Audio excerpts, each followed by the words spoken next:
Life seemed perfectly ordinary with my husband, Ryan.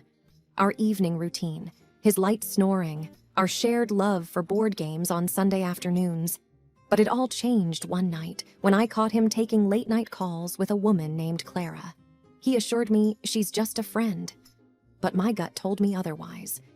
As I delved deeper, I uncovered debts, poker games, a formidable Russian named Voronov, and a web of deceit.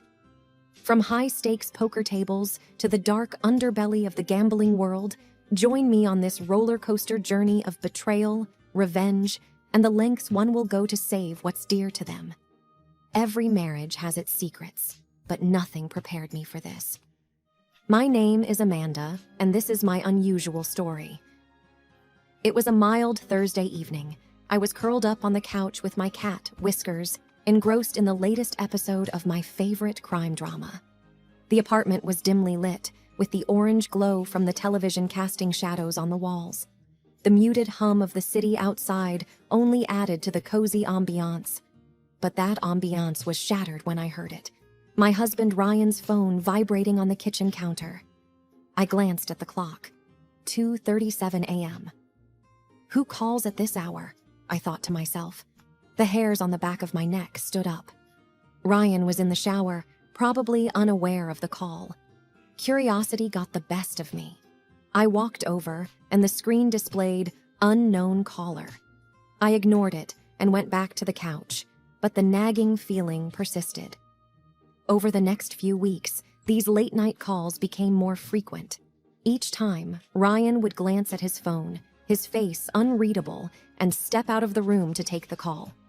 Every time I asked who it was, he'd say, "Oh, just an old friend catching up." But there was something off about his demeanor. The confident, easygoing man I knew seemed to be replaced by someone edgy, almost secretive. I felt it, that unsettling knot in my stomach. Suspicion started to creep in.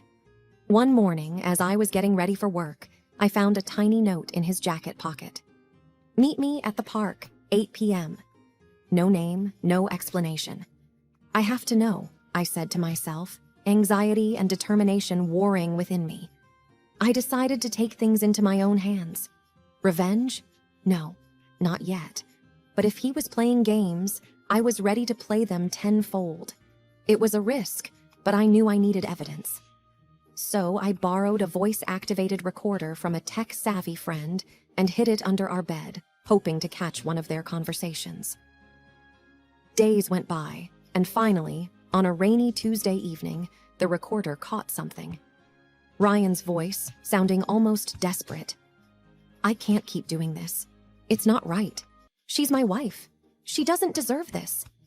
A female voice, cold and unfamiliar, responded, "You owe me, remember? You either continue or things will get ugly." My heart pounded, blood rushing to my ears. Who was this woman? What did Ryan owe her? So many questions swirled in my head. Revenge wasn't just a fleeting thought now. It was turning into a burning need. I was ready to turn the tables on whoever was trying to ruin my marriage. But first, I needed a plan. The need for answers was overwhelming.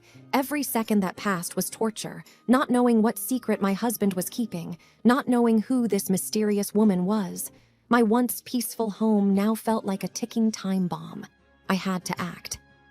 I need allies, I thought, turning to my close circle of friends, Jenny and Mark. They'd stood by me through thick and thin, and I trusted them implicitly.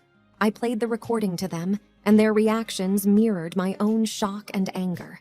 Jenny, ever the planner, said with a steely look, "We're going to find out who this woman is and what she wants." Mark, the tech guru of our trio, suggested we trace the unknown calls. A few clicks and codes later, we had a lead. The calls originated from a tiny coffee shop downtown, known for its quiet corners and private booths. Dressed in inconspicuous clothing, the three of us decided to stake out the cafe.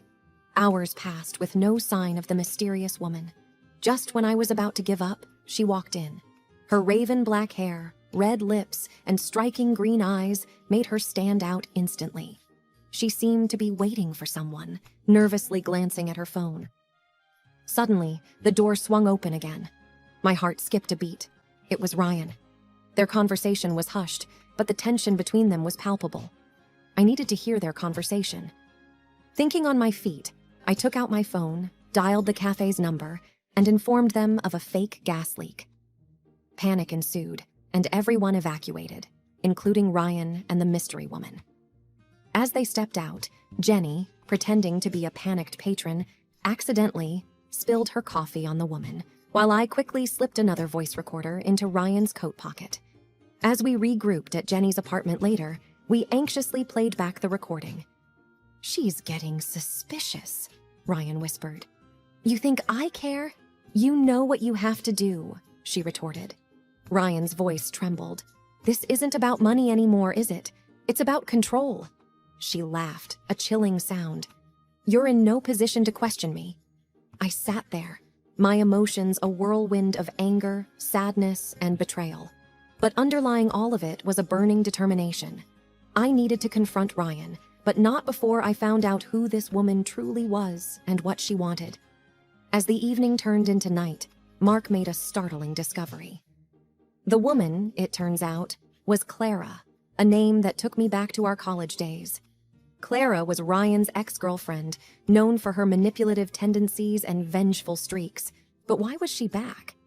And what hold did she have over Ryan? I decided then and there that Clara had picked the wrong woman to mess with. Revenge wasn't just an idea, it was a plan in motion. That night, my mind was abuzz with memories of Clara. The extravagant parties she'd throw, the trail of broken hearts she'd left, and the rumors of her involvement in some shady dealings. "I thought she'd disappeared from our lives for good," I mused aloud. Jenny squeezed my hand. "We'll get through this, no matter what she's planning." The next morning, we were back at the coffee shop. Our mission: to uncover Clara's current life. Mark, with his penchant for all things tech, had hacked into Clara's social media accounts. As we scrolled through her pictures, one caught my eye: Clara at a high-end casino, surrounded by well-known criminals. "That's it," Mark whispered, pointing to a man beside Clara. "That's Dmitry Voronov, one of the most feared mobsters in the city." The pieces of the puzzle started falling into place. Clara was in deep with some seriously dangerous people. But how did Ryan fit into all of this? My determination to find answers took us to the casino. It was opulent, with gold trimmings, chandeliers, and an atmosphere charged with anticipation. Clara was there, seated at a high-stakes poker table with Voronov. I'd come prepared. With a wig and a change of clothes, I was unrecognizable. Taking a deep breath, I approached the poker table and asked for a game. To my surprise, Clara didn't recognize me. As the game progressed, I could feel Clara's frustration rising. I was winning, and she didn't like it. Taking a gamble, I leaned in and whispered, "You might be used to having control, but not tonight." Clara's eyes widened, but before she could react, I pulled out an envelope. It contained photos of her with Voronov, evidence of their illicit dealings. "What do you want?" she hissed. "I want you to leave my husband alone," I stated. She scoffed. "You think this is about Ryan? This is bigger than your little love story." I had her attention now. "Tell me everything, or these go to the police." She sighed, defeated. "Fine. Ryan owes me. Years ago, I helped him out financially, and now I need him to pay up. Voronov is my insurance. But trust me, once I get what I want, Ryan will be free." I was taken aback. This was about money? "How much does he owe you?" $50,000, she replied. Mark, who had been listening in, interjected, "Looks like you're having a bad night, Clara. What if we strike a deal?" And just like that, we had a plan. A poker game where the stakes were high and the outcome could change everything. As the evening wore on, our high-stakes poker game drew a crowd. Clara, with her piercing eyes and sharp wit, was known as a force to be reckoned with at the casino. But tonight, she looked rattled. Every time she glanced my way, her confidence seemed to wane. I thought to myself, is this really about the money, or is there something more? The tension was palpable. "You're playing with fire," Clara whispered menacingly during a break. I replied, "Sometimes fire is the only way to cleanse." Mark, ever the tech genius, had set up a discreet live stream of the game. Thousands were now watching online, enraptured by the unfolding drama. He'd also set up a crowdfund, pitching it as the game to save a marriage. Donations started pouring in. As the hours ticked by, the pot grew larger and larger. Clara was losing, and she knew it. The mounting pressure made her sloppy. Finally, in a dramatic final hand, I won. But it wasn't just about the money. It was about taking back control. I could see the defeat in Clara's eyes, and for a brief moment, I felt sorry for her. But then I remembered all the pain and chaos she had brought into my life. Jenny sidled up to me, her eyes shining. "You did it!" I hugged her tightly. "We did it!" We had more than enough to pay off Ryan's debt, with a significant amount left over. I decided to donate it to a charity supporting victims of scams. However, the story doesn't end here. With Clara defeated at the poker table, we had a false sense of security. Little did we know that Voronov wasn't going to let things go so easily. 2 days later, as I was leaving work, a black car pulled up beside me. The window rolled down, revealing Voronov's cold, steely eyes. "You may have won the game," he hissed, "but you haven't won the war." Chills ran down my spine. I had no doubt he was serious. "I suggest you pay back every penny," he continued, "or your dear husband will pay the price." I was stunned. This had gone far beyond a simple debt. It was personal, and Voronov was out for revenge. That night, my mind raced as I considered our options. Going to the police seemed the obvious choice, but would they be able to protect us from someone as powerful and well-connected as Voronov? What had Ryan gotten us into? As I lay in bed, a plan began to form. If we were going to get out of this, we needed to be strategic and use the element of surprise. "I have an idea," I said to myself, a glint of determination in my eyes. The memories of Ryan's pleading eyes when I found him bound and gagged in that dingy basement played on a loop in my mind. I was running on pure adrenaline as Clara and I made our way to the high-stakes poker table. Voronov's goons kept a close eye on us, ensuring we didn't try to flee or pull a fast one. The room was smoke-filled, and an underlying tension hung thick in the air. Old men with sharp eyes and younger ones with even sharper suits surrounded the table. The chandelier overhead cast shadows that made it seem like we were all part of some grotesque painting. "She's just a friend," Ryan's words echoed in my mind. It seemed surreal that all this chaos stemmed from a woman who was supposedly just a friend. "Welcome to the table, Mrs. Ryan," sneered Voronov, wearing an obnoxious gold suit that screamed mobster. The stakes? Enough money to clear Ryan's debts and my husband's life. Clara, who had grown up in underground poker circuits, had taught me a thing or two over the past few days. But nothing can truly prepare you for a game where your husband's life is on the line. Chips were tossed, cards were dealt, eyes darted. "You got this," I whispered to myself, trying to calm my racing heart. 2 hours felt like 2 lifetimes. Bluffs were called, hands were lost, and the pile of chips in front of me slowly but surely began to grow. With every hand won, Voronov's smile faded just a smidge, replaced by a mounting fury. Clara sent me silent nods of encouragement from the sidelines. The final hand arrived. I had a pair of queens. Betting went around the table. Voronov raised the stakes, trying to intimidate me into folding, but I saw the briefest flash of doubt in his eyes. He was bluffing. I pushed all my chips to the center of the table. All in. The room was silent. Voronov sneered.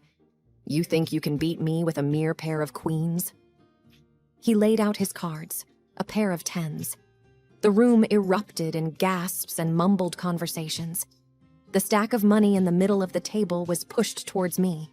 Voronov, furious and embarrassed, stormed out with a trail of goons behind him. Clara and I rushed back to the basement. With the debts cleared, Ryan was released, albeit with a few bruises. As we drove back home, the weight of what had transpired began to sink in. Ryan sobbed, apologizing for the mess he had dragged us into. And Clara, the mysterious woman who was supposedly just a friend, turned out to be his savior and mine. It was she who had tipped off Ryan about Voronov's tricks at poker, leading to his debt in the first place. It was a ploy to get back at Voronov for a personal vendetta. But she hadn't anticipated things to escalate this far. Ryan and I needed time to rebuild, to find trust again. And while Clara's actions had indirectly put us in danger, she was also the reason we got out of it. We parted on amicable terms, with her heading back to the poker circuit, hoping to use the winnings to bring down more corrupt players like Voronov. Life slowly returned to its mundane rhythm, but with a newfound appreciation for the ordinary moments. Late-night calls were replaced by late-night cuddles, and I couldn't have been happier. The end of this chapter, however, was just the beginning of another. Ryan and I started attending therapy, both as a couple and individually. We opened a small cafe using the winnings as seed money, naming it Clara's, as a nod to the woman who changed our lives in more ways than one. As for Voronov, rumors say he left the country, his reputation tarnished, but every so often I can't help but glance over my shoulder, just in case. After all, in a game of high stakes, you can never be too careful.